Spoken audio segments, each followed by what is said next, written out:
सभी लोग बेसब्री से उस्ताद रंगास्वामी की हालत में सुधार होने का इंतजार कर रहे थे। अभी उस्ताद रंगास्वामी को फल खाए 1 मिनट भी नहीं हुआ था कि अचानक उनकी तबीयत में सुधार होने लगा।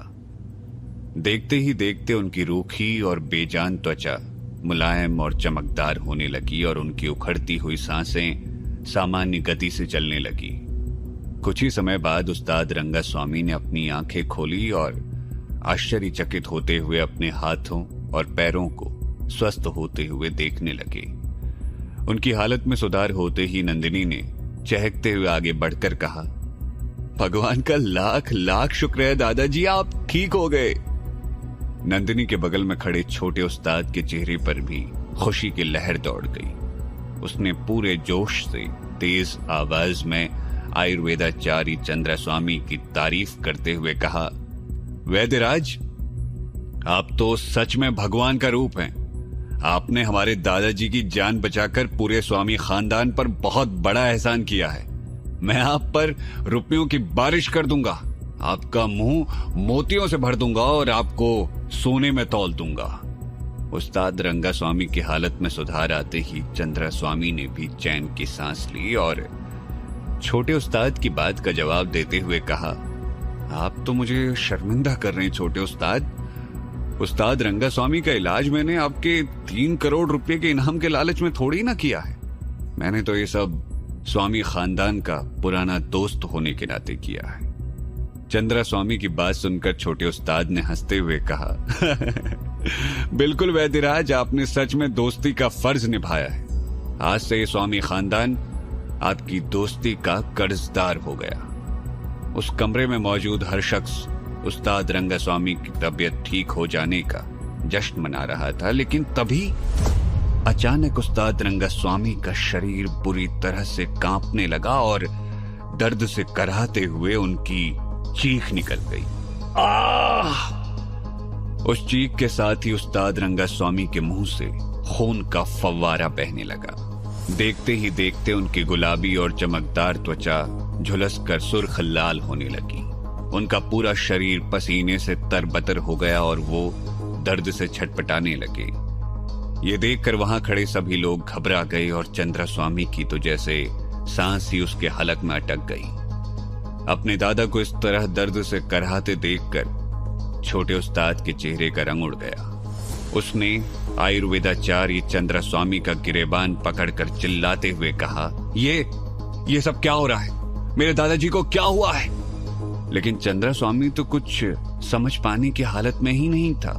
उसने हड़बड़ाते हुए कहा, ये तो मुझे भी समझ नहीं आ रहा छोटे उस्ताद, पता नहीं ये सब कैसे हो गया। मैं तो खुद हैरान हूं, आप हटिए, मैं देखता हूं। लेकिन तब तक एक्यूपंक्चर के लिए उस्ताद रंगास्वामी के सर में चुभोई गई सारी की सारी चांदी की सुइयां जमीन पर गिर चुकी थी और उनकी हालत बिगड़ती ही जा रही थी।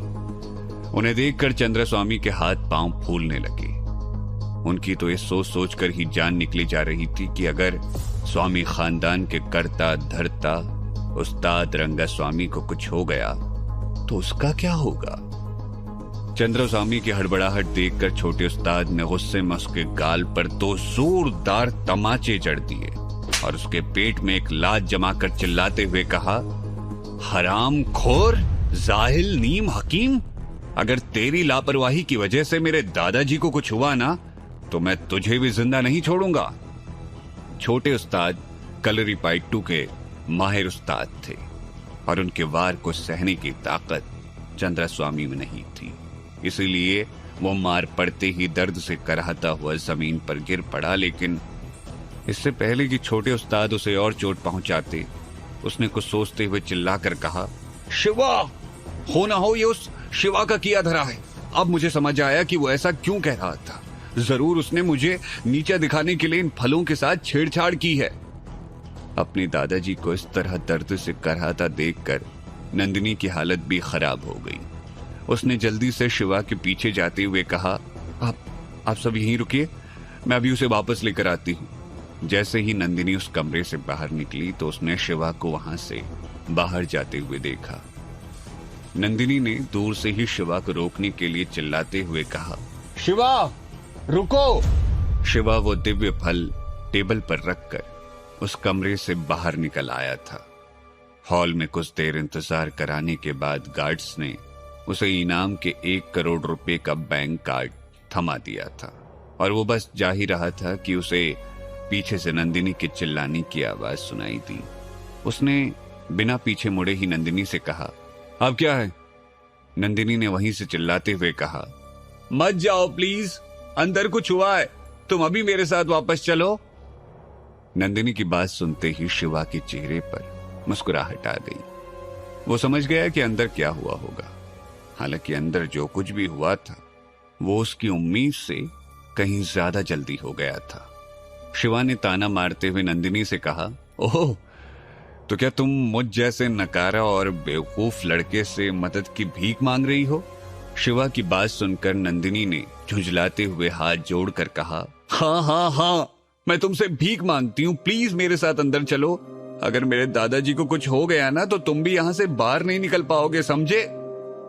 इतना कहकर नंदिनी ने शिवा को अपने साथ ले जाने के लिए अपना हाथ बढ़ाकर उसे पीछे खींचने की कोशिश की, लेकिन तभी शिवा ने फुर्ती दिखाते हुए अपने दाहिने हाथ की 5 उंगलियों को पंजे की तरह मोड़कर अपनी खास कलरी पाइटू तकनीक का इस्तेमाल किया, जिससे नंदिनी का शरीर किसी बुत की तरह वहीं का वहीं जम गया और उसकी कलाई की हड्डी चटक गई। नंदिनी ने दर्द से कराहते हुए कहा, आह, ये क्या किया तुमने? मुझे तकलीफ हो रही है। शिवा की जादुई तकनीक से नंदिनी का शरीर अकड़कर एक जीते जागते बुत में तब्दील हो चुका था। उसके शरीर में ताकत तो थी, लेकिन वो अपनी जगह से हिल भी नहीं पा रही थी। नंदिनी को दर्द से कराहते देखकर शिवा ने गंभीर आवाज में कहा, तुम्हारा ये स्वामी खानदान सच में ऐसा ही है क्या? मौके की नजाकत को देखते हुए मुरली काका दौड़ते हुए शिवा के पास पहुंचे और उन्होंने शिवा को मनाते हुए कहा, छोड़ दीजिए छोटे मालिक, उस्ताद रंगा स्वामी को कुछ हो गया है, आप इन्हें छोड़िए और उन्हें बचाइए। इतना कहकर मुरली काका ने नंदिनी की ओर देखते हुए नाराजगी भरे स्वर में कहा, नंदिनी मैडम, ऐसे वक्त में भी आप अकड़ दिखा रही हैं? चलिए जल्दी से छोटे मालिक से माफी मांगिए। मुरली काका की बात सुनकर नंदिनी का मुंह गुस्से से लाल हो गया, लेकिन उसके पास और कोई दूसरा रास्ता भी नहीं था। इसलिए उसने मुंह बनाते हुए शिवा से कहा, मेरी ही गलती है, मुझे तुम्हारे साथ जबरदस्ती नहीं करनी चाहिए थी। मैं तुम्हारे आगे हाथ जोड़ती हूँ, मुझे माफ कर दो, प्लीज अंदर चलो। मेरे दादाजी की तबीयत अचानक से बहुत ज्यादा खराब हो गई है। हालांकि नंदिनी के चेहरे के भाव उसके शब्दों से मेल नहीं खा रहे थे, लेकिन फिर भी शिवा ने मुरली काका की खातिर उसे माफ करते हुए कहा, मुरली काका की वजह से सिर्फ इस बार तुम्हें जाने दे रहा हूं। इतना कहकर शिवा ने अपनी जादुई तकनीक का इस्तेमाल करते हुए अपने दाहिने हाथ के पंजे से नंदिनी को धक्का दिया, जिससे नंदिनी का बुत की तरह जमा हुआ शरीर ढीला पड़ गया और वो 15-20 फुट पीछे जाकर जमीन पर गिर पड़ी। नंदिनी के गिरते ही शिवा ने बिना उसकी तरफ देखे कहा, अगली बार ऐसी जरूरत की तो अंजाम बहुत बुरा होगा, अब चलो। नंदिनी लड़खड़ाती हुई अपनी जगह पर खड़ी हुई और शिवा को लेकर अंदर के कमरे में दाखिल हो गई। शिवा ने देखा कि इस बार उस कमरे का माहौल पहले से ज्यादा तनाव भरा हो चुका है। पलंग पर लेटे उस्ताद रंगा स्वामी की हालत पहले से बदतर हो चुकी थी। उनकी धसी हुई खुली आंखों में खून उतर आया था। उनकी त्वचा झुलसकर सुर्ख लाल हो चुकी थी। उनके हाथों और गले की नसें उभरकर बाहर की तरफ निकल आई थी। उनका शरीर बुरी तरह से कांप रहा था और वो असहनीय दर्द से कराह रहे थे। शिवा को कमरे में देखते ही आयुर्वेदाचार्य चंद्रा स्वामी ने अपना सारा दोष शिवा के सर पर मरते हुए कहा, शिवा, तुम्हें क्या लगा तुम ये सब करके यहां से भाग जाओगे? ये सब तुम्हारा ही किया धरा है। उस्ताद रंगा स्वामी की इस हालत के लिए तुम और सिर्फ तुम ही जिम्मेदार हो। स्वामी खानदान के मुखिया उस्ताद रंगा स्वामी की जान बचाने के लिए शिवा बरगद का दिव्य फल लेकर उनके घर पहुंचता है, लेकिन वहां पहुंचकर शिवा उन्हें बताता है कि उस दिव्य फल को खाने से उस्ताद रंगा स्वामी की मौत हो जाएगी, लेकिन कोई भी उसकी बात नहीं सुनता और आयुर्वेदाचार्य चंद्रा स्वामी अयंगर वो दिव्य फल उस्ताद रंगा स्वामी को खिला देता है, जिससे उस्ताद रंगास्वामी की तबीयत ठीक होने की बजाय और ज्यादा बिगड़ जाती है तो उनकी पोती नंदिनी दौड़कर शिवा को फिर से वापस बुलाकर लाती है। शिवा के आते ही आयुर्वेदाचारी चंद्रस्वामी ने अपनी गलती का सारा दोष शिवा के सर मढ़ते हुए कहा, कमीने, मैंने तुझसे उस बरगद के पेड़ का दिव्य फल मांगा था, ये तूने मुझे कौन सा जहरीला फल दे दिया। मुझे तो लगता है कि तू जरूर भार्गवन खानदान के कहने पर यहाँ उस्ताद रंगास्वामी को मारने आया है। चंद्रस्वामी की बात सुनकर शिवा ने गंभीर स्वर में कहा, निगम में तो तुम पहले से थे आयुर्वेदाचार्य चंद्रस्वामी अयंगर, लेकिन अब तो तुम अपनी गलतियों की जिम्मेदारी लेने से भी भाग रहे हो। नेशनल आयुर्वेदिक हॉस्पिटल से मान्यता प्राप्त वैद्य को ये सब शोभा नहीं देता। शिवा की बातें सुनकर चंद्रस्वामी गुस्से में आग बबूला हो गया। उसने चिल्लाते हुए कहा, बकवास है ये सब, हरामखोर, मैं अच्छी तरह से जानता हूं कि तेरा दिया वो फल जहरीला था। सिर्फ शास्त्रीय खानदान का नाम जुड़ जाने से कोई वैद्य नहीं बन जाता। तेरे तो क्या, तेरे बाप तक के पास भी वैद्य का लाइसेंस नहीं है और तू मेरी विद्या को चुनौती दे रहा है। लेकिन इससे पहले कि चंद्रस्वामी आगे कुछ भी कहता, छोटे उस्ताद ने अपनी कमर में दबी चांदी की पिस्तौल निकाली और उसे चंद्रस्वामी पर तान कर गुस्से से चिल्लाते हुए कहा, खूसट बुढ़े, चुपचाप अपनी बकवास बंद कर वरना अभी अपनी जान से हाथ धो बैठेगा।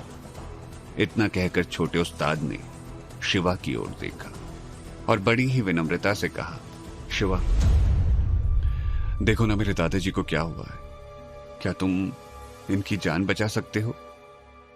छोटे उस्ताद की बात सुनकर शिवा ने शांत स्वर में कहा, देखिए, मैंने पहले भी कहा था ये कोई आम फल नहीं है। इंसानी शरीर में इस फल को बचाने की ताकत ही नहीं होती। अगर कोई भी इस फल को खाएगा तो तुरंत मर जाएगा। शिवा की बात सुनकर छोटे उस्ताद का चेहरा उतर गया। उनके चेहरे पर शिवा की बात ना मानने का पछतावा साफ साफ दिखाई देने लगा। उसने बिनती भरे स्वर में कहा, आपकी बात ना मानकर मैंने बहुत बड़ी गलती की है, मुझे माफ कर दीजिए। लेकिन अब जो होना था वो तो हो चुका। क्या अब आप कुछ भी करके मेरे दादाजी की जान बचा सकते हैं? मैं आपके आगे हाथ जोड़ता हूं। छोटे उस्ताद की बात सुनकर शिवा ने उसे सांत्वना देते हुए कहा, बिल्कुल बचा सकता हूं। लोगों की जान बचाना तो मेरे बाएं हाथ का खेल है, लेकिन मेरी एक शर्त है। छोटे उस्ताद अपने दादाजी से बहुत प्यार करते थे और उस वक्त शिवा उनसे जो भी मांगता वो उसे खुशी खुशी देने के लिए राजी हो जाते। इसीलिए उन्होंने झट से कहा, कैसी शर्त? आप बस हुक्म कीजिए। छोटे उस्ताद की बात सुनकर शिवा ने बिना हिचकिचाए गंभीर स्वर में अपनी बात रखते हुए कहा, मुरली काका की बात मानकर वो फल मैंने आपको 1 करोड़ रुपए में बेच दिया, तो यहां हमारा पिछला सौदा खत्म होता है। लेकिन अब अगर आप चाहते हैं कि मैं आपके दादाजी की जान बचाऊं, तो उसके लिए आपको मुझे 10 करोड़ रुपए अलग से देने होंगे। तो क्या छोटे उस्ताद अपने दादाजी की जान बचाने के लिए शिवा की शर्त मान लेंगे? क्या होगा अगर छोटे उस्ताद ने शिवा की शर्त नहीं मानी तो? क्या शिवा सच में उस्ताद रंगास्वामी की जान बचा सकता है? जानने के लिए सुनिए हिस रीबर्थ ऑफ अ डिस्ट्रॉयर का अगला एपिसोड सिर्फ पॉकेट एफएम पर।